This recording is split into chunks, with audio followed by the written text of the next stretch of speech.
Impôts et justice sociale, le podcast francophone du réseau Tax Justice Network. Bienvenue à Impôts et justice sociale, le podcast qui vous parle en français de la justice fiscale en Afrique et dans le monde. Je m'appelle Idriss Lynch. À la une ce mois.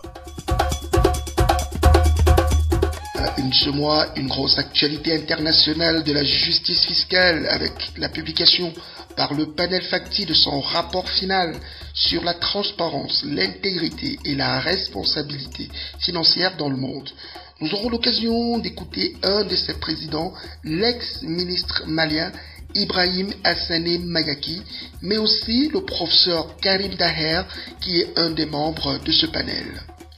Mais avant de parler de cela, nous allons écouter le président français Emmanuel Macron sur la restructuration des dettes africaines.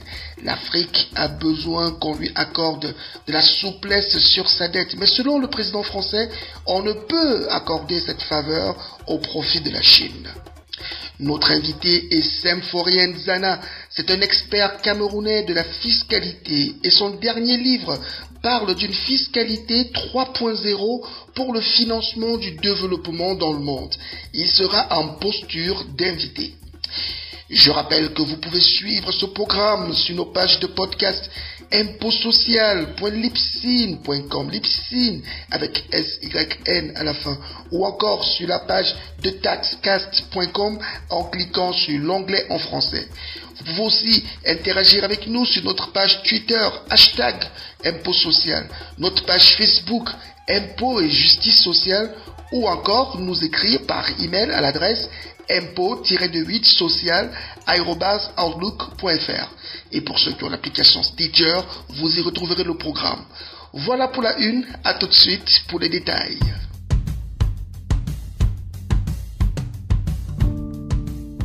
Madame, Monsieur, vous le savez peut-être, il y a des discussions au niveau international pour apporter un allègement à la dette des pays les plus pauvres. Ces discussions sont menées aussi bien par les pays africains que par le G20, le club des 20 pays les plus riches au monde, y compris la Chine. Aujourd'hui, le président français, qui est dans le pays et membre de cette organisation, a fait savoir qu'on ne peut restructurer les dettes africaines au profit de la Chine. Écoutons ce qui a sous-tendu son argumentaire. Rien ne sert de restructurer les dettes africaines à l'égard de l'Europe et des États-Unis si c'est pour contractuer plus de dettes à l'égard de la Chine. Ce qu'on a quand même très souvent vu faire ces dernières années. C'est une catastrophe sur le plan financier, une catastrophe sur le plan de la souveraineté. Et donc dès le début de la crise, nous avons souhaité qu'on puisse justement aller vers un processus de restructuration, voire d'annulation des dettes des pays africains. Et on a traduit ensuite concrètement cette initiative par une première étape historique qui a été au niveau des ministres des Finances du G20 puis des dirigeants du G20, un moratoire sur le paiement de tous les intérêts sur l'année 2020 de la dette des pays concernés. Ça ne s'était jamais fait, et ce moratoire a inclus en particulier nos partenaires chinois, ce qui n'était pas fait jusqu'alors. Je vais porter le fer pour qu'on poursuive ce travail de plusieurs manières. D'abord, continuer le travail de restructuration des dettes africaines. Ce travail, s'il doit être efficace, est un travail qui nécessite d'avoir tous les créanciers autour de la table. Et donc, le moindre budget doit être un budget qui inclut toutes les formes de dette, publiques et privées, parce que beaucoup jouent sur ce distinguo. Quand c'est de la dette privée à l'égard d'entreprises qui sont détenues par des puissances publiques, c'est assez peu de la dette privée. Et donc, nos partenaires chinois, jusqu'à présent, ont continué d'avancer avec nous là-dessus. Je souhaite qu'on puisse, dans le cadre du G20, mais également par la poursuite, si je puis dire, d'une négociation ad hoc, continuer à restructurer les dettes africaines. On discute beaucoup avec la Banque mondiale, le FMI et certains de nos partenaires pour voir quelles sont les conditionnalités qu'ils veulent mettre. Mais je pense en particulier pour toutes les dépenses de santé, pour aider à ces projets, on doit aller beaucoup plus vite, beaucoup plus fort. Le deuxième pilier, c'est évidemment aussi d'aider sur un plan quasi monétaire les pays africains par une émission de droits de tirage spéciaux du Fonds monétaire international. Nous soutenons depuis l'année dernière cette initiative qui a été un peu annoncée ici même le 11 novembre dernier. L'administration américaine précédente était opposée à cela. Je crois que les discussions que nous avons pu avoir dès à présent avec la nouvelle administration sont plus favorables. Qu'est-ce que ça veut dire? Ça veut dire que nous aurions l'émission de 500 milliards de dollars de droits de tirage spéciaux auxquels nous renoncerions, parce qu'en fait ces droits de tirage vont mécaniquement vers les principaux si je puis dire, détenteur du FMI, et donc la quote-part est extrêmement forte pour les États-Unis, l'Europe, et elle l'est aussi pour la Chine. On engagerait, nous, Européens, un processus de renonciation à cette droit de tirage. Les États-Unis feraient la même chose. J'espère qu'on pourrait convaincre les Chinois de faire la même chose pour que l'intégralité des droits de tirage spéciaux ainsi émis puisse aller vers les économies africaines, ce qui serait un complément très important. Oui, c'est facile de dire que l'Afrique s'est tournée contre la Chine, mais avait-elle le choix? Et aujourd'hui, le vrai problème du financement en Afrique n'est pas vraiment abordé. C'est celui notamment du rapatriement des ressources qui sortent à travers l'évitement et l'évasion fiscale des multinationales et des riches fortunés. On parle de pratiquement 25 milliards de dollars qui sont perdus chaque année par le continent noir. C'est un rapport de Tax Justice Network sur l'état de la justice fiscale dans le monde, publié en novembre 2020, qui le dit. Mais la CNUSED, la Conférence des Nations Unies pour le commerce et le développement, n'a pas manqué aussi de rappeler que le continent perdait 88,6 milliards de dollars chaque année en raison de la fausse facturation sur le commerce international. Nous espérons que le G20 se prononcera sur ce sujet, NC4. Parlons désormais du rapport final du panel FACTI. Ce panel qui a été mis en place par l'Assemblée générale des Nations unies pour réfléchir sur les questions de responsabilité, d'intégrité et de transparence financière dans le but de mobiliser plus de ressources au service du développement. Avant de venir sur les détails de ce rapport, nous avons eu l'occasion d'avoir un speech d'Ibrahim Hassan Mayaki. C'est l'un des coprésidents de cette organisation. Écoutez le message qu'il a passé. Un monde meilleur est à portée de main. Mais l'abus fiscal, la corruption et le blanchiment d'argent privent des milliards de personnes des ressources nécessaires pour le réaliser. Le FACTI Panel a un modèle pour l'intégrité financière du développement durable et pour le financement de ce développement durable.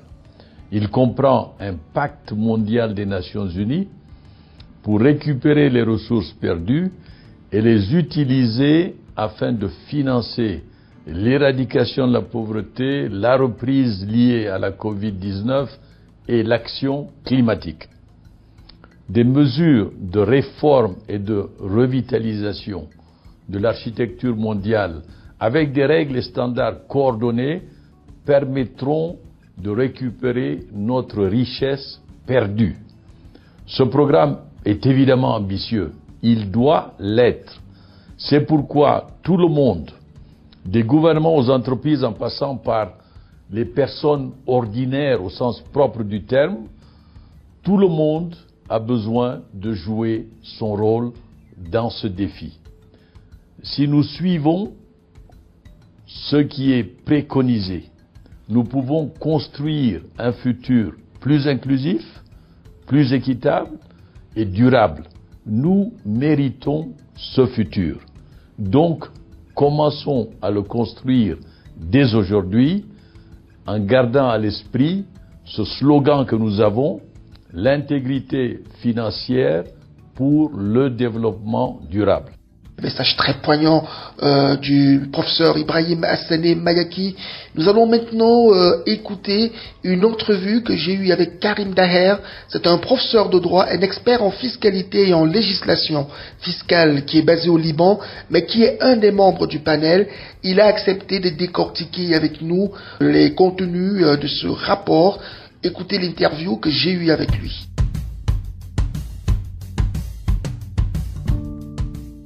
Professeur Karim Daher, bonjour. Vous êtes un des membres du panel FACTI, cette instance qui a été mise en place par les Nations Unies afin de réfléchir sur le moyen de mobiliser des ressources au profit du développement durable. Alors, première question, que représente aujourd'hui pour les Nations Unies le lancement de ce rapport sur la responsabilité, la transparence et l'intégrité financière dans le monde? Il convient de revenir sur les raisons et les objectifs qui ont concouru à la création du groupe d'experts de haut niveau pour la responsabilité, la transparence et l'intégrité financière, dit FACTI Panel, par une résolution de l'Assemblée générale des Nations Unies avec pour mission de revoir et d'évaluer l'ensemble des réglementations et normes en vigueur en matière de corruption, de blanchiment d'argent, d'impôts, de fiscalité, d'échange d'informations, afin d'identifier les failles et les écueils pour proposer des solutions techniquement réalisables et politiquement viables. Le tout dans le cadre d'un objectif qui vise à endiguer les flux financiers illicites et d'assurer les ressources publiques nécessaires afin de réaliser les objectifs de développement durable dans le cadre du programme d'action Addis Abeba pour l'horizon 2030. Ce programme qui vise à endiguer la pauvreté, la faim et à donner un avenir meilleur à la planète. En somme, l'objectif est de créer un consensus et de créer aussi un pacte universel autour de la question de l'intégrité financière pour le développement durable. Ça nécessite une coopération au niveau des États, une coopération qui vise à pouvoir adopter dans les législations nationales des dispositions et des normes et des règles qui puissent prévenir les flux financiers illicites et qui puissent assurer des ressources essentielles, naturelles, publiques pour réaliser des objectifs. Ceci, naturellement, comprend aussi un autre objectif qui est de changer de vision en matière financière et que cette vision et ce comportement au niveau des relations financières dans le monde intègrent les principes de transparence, les principes d'intégrité et les principes de responsabilité. Quelles sont les grandes recommandations qu'on retrouvera dans ce document? En fait, le rapport contient un certain nombre de recommandations qui s'articulent autour de 4 grands thèmes ou axes qui sont la responsabilité, la transparence, la légitimité et l'équité. À l'intérieur de chacun de ces thèmes, on retrouve un certain nombre de recommandations plus précises, suivent ensuite d'autres recommandations variées.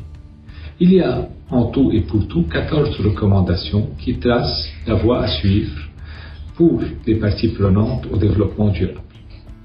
Prenons le thème par exemple de la responsabilité. Dans ce thème de la responsabilité, le rapport propose un certain nombre de mesures préventives et coercitives qui visent à créer un effet dissuasif par rapport à ceux qui commettent les infractions ou ceux qui les facilitent, comme les banquiers, les intermédiaires, certains avocats, les notaires, les commissaires aux comptables ou autres, afin que ces personnes-là, avec cet effet dissuasif, ne pratiquent plus ce genre de procédés qui favorisent les transferts illicites de capitaux. Dans le thème de la légitimité, le rapport montre que toute mesure qui doit être prise au niveau universel pour qu'elle puisse réussir doit être légitime, c'est-à-dire qu'elle doit être acceptée de tous. Or, ce qui n'est pas le cas aujourd'hui dans beaucoup de normes qui sont en application, parce que certains pays en voie de développement ou qui n'ont pas beaucoup de moyens trouvent qu'ils n'ont pas droit au chapitre. Donc, dans ce cadre-là, le rapport propose que les discussions soient initiées pour la signature d'une convention fiscale internationale sous l'égide de l'ONU et éventuellement d'un organe intergouvernemental où chacun aura droit au chapitre. Sous le thème de la transparence, le rapport insiste énormément sur le fait de pouvoir, par des mesures sur le plan national ou sur le plan international avec la coopération internationale, des mesures qui puissent permettre d'identifier les ayants droit économiques ou les bénéficiaires effectifs par le biais de mesures ou par le biais d'actions comme la création d'un registre global, international ou même national des bénéficiaires effectifs des ayants droit économiques, ce qui permettrait de mettre à nu toutes les pratiques illicites, ce qui permettrait aussi d'identifier les biens mal acquis pour pouvoir les récupérer. Dans le cadre de cette action de transparence, il est demandé aux sociétés multinationales de procéder elles aussi à la déclaration de ses états financiers et de ses comptes pays par pays. Sous le thème de l'équité, le rapport prévoit un certain nombre de recommandations qui visent à assurer plus de justice et d'égalité, aussi bien au niveau des États afin qu'il n'y ait pas de concurrence déloyale, qu'au niveau des agents économiques, pour éviter des positions dominantes, éviter des optimisations fiscales et toute action qui vise à élever la base de l'impôt ou faire un transfert artificiel de bénéfices. Cette équité aussi concerne la récupération des biens mal acquis. Il y a là aussi des recommandations précises qui visent à faciliter les médiations entre les États et qui visent à récupérer cet argent et dans l'intervalle à les déposer dans des comptes séquestres qui seraient gérés par des banques régionales de développement. Suivent ensuite d'autres recommandations plus variées qui concernent la bonne gouvernance, qui concernent l'échange d'informations, qui concernent aussi les acteurs non gouvernementaux ou la société civile, les modes de soutien, de protection des lanceurs d'alerte et un certain nombre de recommandations qui visent tous à assurer cette intégrité financière qui pourra servir à assurer les ressources tellement essentielles pour le développement durable. Qu'attendez-vous des gouvernements africains, la société civile et des grandes entreprises et corporations du monde à la suite de la publication de ce rapport? C'est tout simplement qu'ils saisissent le message et se mobilisent, qu'ils agissent ensemble dans le sens du vrai changement et des vraies réformes afin d'aboutir à l'intégrité financière qui assurera le développement durable et pourra de ce fait faire face aux grandes échéances et aux grands challenges que nous vivons, notamment avec un nouveau problème qui a surgi, qui est celui du Covid-19. En effet, le Covid-19, mis à part les grands désastres qu'il a créés sur son chemin, a été aussi de nature à enrayer l'avancée qui a été faite ces dernières décennies en matière de conformité, en matière de contrôle, en matière de lutte contre les inégalités, et bien dans bien d'autres domaines et chantiers que l'ensemble des nations ont mis en œuvre. Il faudrait savoir qu'on ne peut pas gagner la bataille seul. Il faut agir ensemble. Nous sommes tous face à la même tempête, même si nous ne sommes pas dans le même bateau. Et de ce fait, il faudrait ramer ensemble, pas à contre-courant. Et il ne faudrait pas aussi ramer à contresens, car ceci freinera notre avancée et ne nous permettra pas d'aboutir aux résultats escomptés. Chacun a un rôle à jouer. Les gouvernements se doivent de réformer le système, se doivent d'adopter des normes et des mesures préventives ou coercitives qui assurent l'efficacité des mesures. La société civile se doit de mettre la pression sur les gouvernements pour les pousser à répondre à leurs responsabilités. Et enfin, les sociétés et les entreprises internationales se doivent de changer de compte, d'accepter de gagner moins, d'accepter de mettre en œuvre des mesures assurant une intégrité, assurant une transparence, parce que même si elles gagnent moins sur le court terme, elles gagneront beaucoup plus sur le long terme et avec des investissements productifs et le développement durable. Il est grand temps de mettre fin au double pillage des populations par une infime élite sans scrupules qui les prive de leur richesse et de leurs ressources et les prive aussi d'un meilleur avenir. Merci, professeur Karim Daher. Je rappelle que vous êtes un expert du droit, vous êtes basé au Liban, mais vous êtes aussi un expert de la justice fiscale. Nous espérons vous avoir très bientôt pour d'autres éditions de ce podcast. Merci d'avoir pris le temps de pouvoir répondre à nos questions. L'invité du jour. Je vous le disais en une, notre invité est Alain Semphoréen Zana Biloa. C'est un expert camerounais de la fiscalité et son dernier livre, Un système fiscal international 3G pour financer le développement durable, a été récemment publié. Un document qui remet au goût du jour le débat international pour une réforme internationale de la fiscalité au profit des communautés et des pays les plus pauvres. Il a accepté de répondre à nos questions, notamment au micro de Tatiane Mélieu-Dieu, qui a accepté de collaborer avec le podcast francophone. Écoutez l'entrevue qu'il a eue avec elle. Monsieur Nzana, bonjour. Bonjour, madame. Alors, vous avez récemment publié un ouvrage dans lequel vous parlez d'un système fiscal 3G pour financer le développement. Est-ce que vous pouvez un peu nous expliquer en quoi consiste ce système? Oui, comme vous le savez, le constat a été fait dans le monde entier que les règles qui régissent la fiscalité internationale à la date d'aujourd'hui sont dépassées. Et ces règles, en réalité, résultent d'un consensus fiscal international qui a été fait dans les années 1920, après les 2 premières guerres mondiales. Et donc, les règles qui régissent la fiscalité internationale aujourd'hui sont adossées sur les institutions qui régissent le monde. Et il faut dire que ces institutions de coopération internationale ont été mises en place après les 2 premières guerres mondiales. Donc, en fait, pour moi, la première génération, c'est avant les 2 premières guerres mondiales, lorsqu'il n'y avait pas du tout d'institutions de coopération ou des règles internationales partagées. Et la deuxième génération, justement, a été mise en place avec les institutions de coopération internationale qui ont été imaginées après les 2 premières guerres mondiales pour permettre aux États de régler les problèmes communs auxquels ils sont confrontés. Donc, pour moi, le système fiscal international 3G, c'est le contenant des nouvelles règles de fiscalité internationale qu'on devrait mettre en place pour permettre aux États de mieux collecter l'impôt, notamment auprès des entreprises du numérique et des multinationales qui se livrent à une évasion fiscale internationale insoutenable. Et de manière pratique, ça se passe comment? Si vous pouvez nous faire un peu une simulation. Une simulation? De manière pratique, je propose d'abord de changer les règles et d'adosser ces règles à une institution internationale qui sera chargée exclusivement de la coopération internationale en matière de fiscalité. Parce que comme vous pouvez vous l'observer, c'est quand même curieux. Les États ont mis en place les institutions de coopération internationale dans tous les domaines, mais ont oublié le domaine de la fiscalité qui leur permet pourtant de collecter le revenu qui leur donne les moyens de payer même les contributions aux autres institutions internationales. Du coup, vous allez constater que beaucoup d'États n'arrivent même pas à payer leurs contributions dans l'ensemble des organisations internationales dans lesquelles ils sont membres. Donc, je pense que c'est peut-être une omission et qu'il est désormais temps de mettre en place une institution qui sera chargée exclusivement de la coopération internationale en matière fiscale.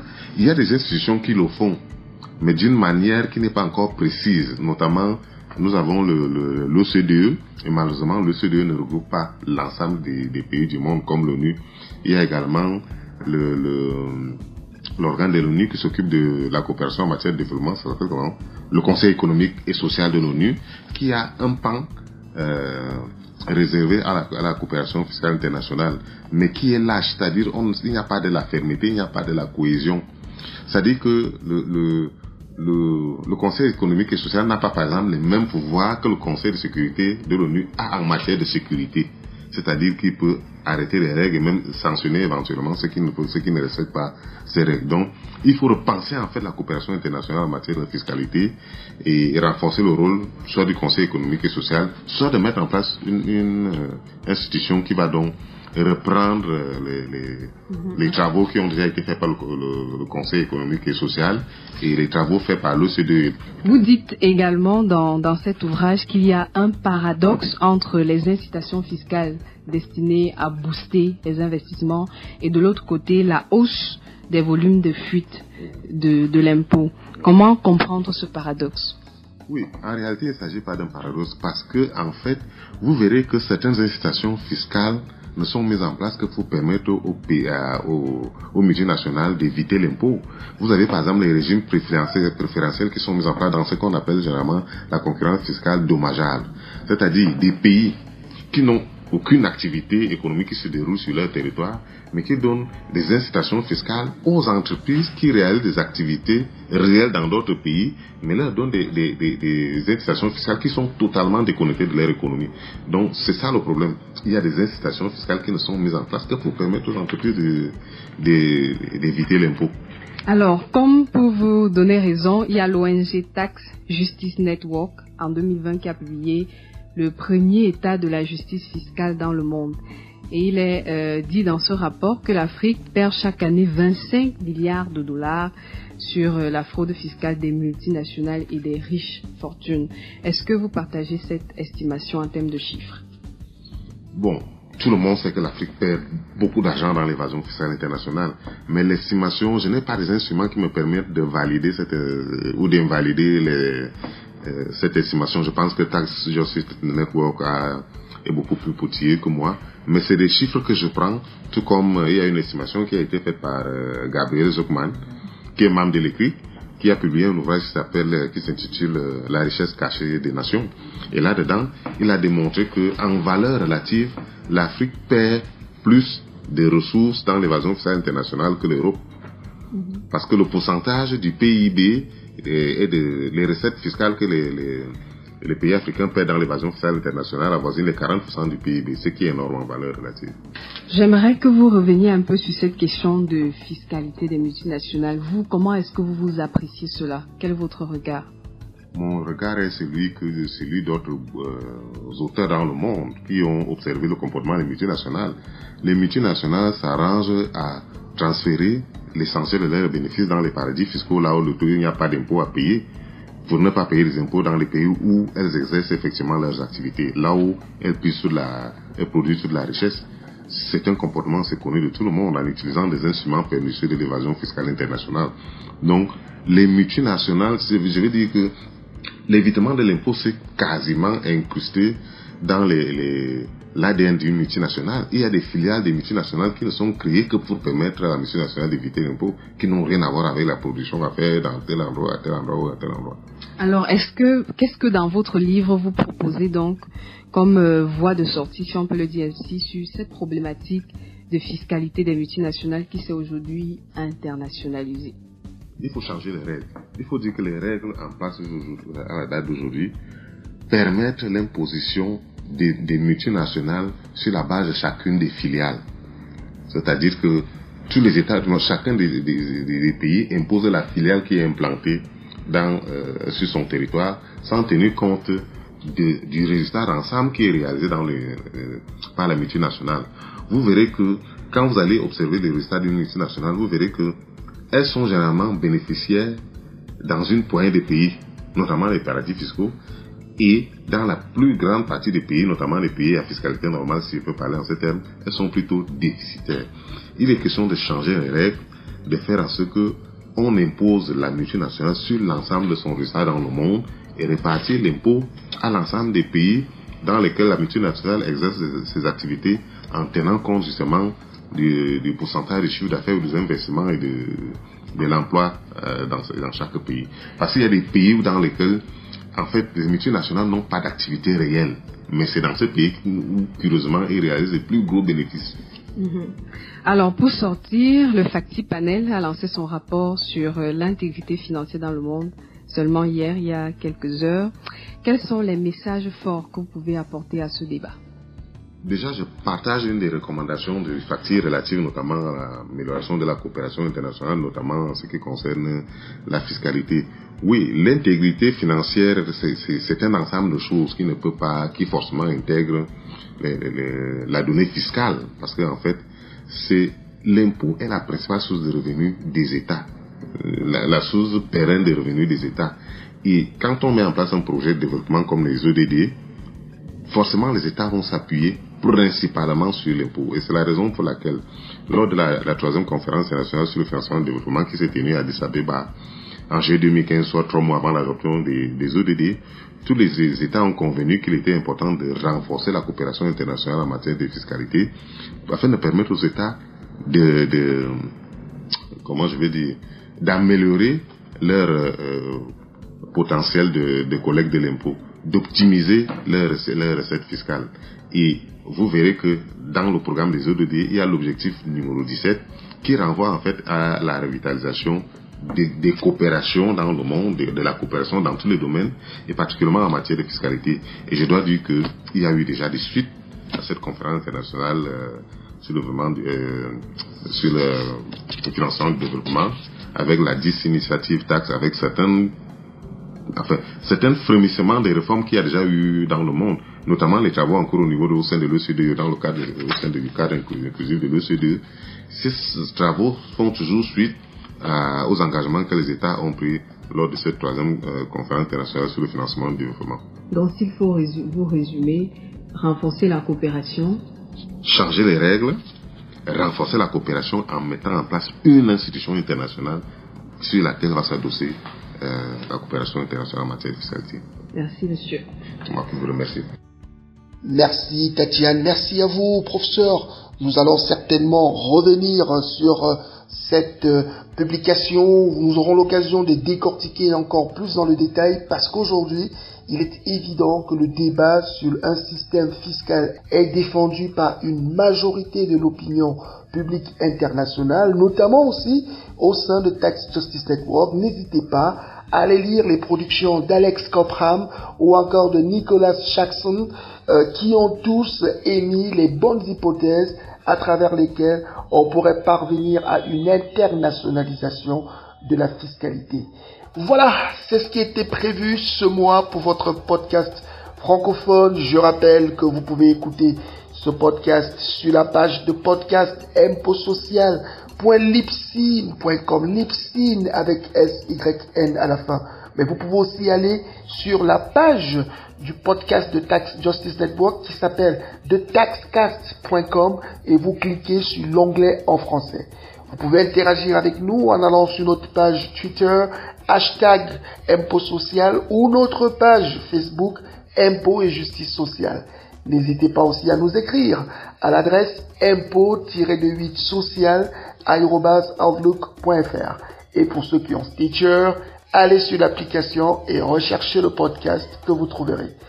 Au revoir, prenez soin de vous, le coronavirus n'est toujours pas terminé, protégez-vous et à très bientôt pour un autre débat sur la justice sociale et la justice fiscale en Afrique et dans le monde. Au revoir.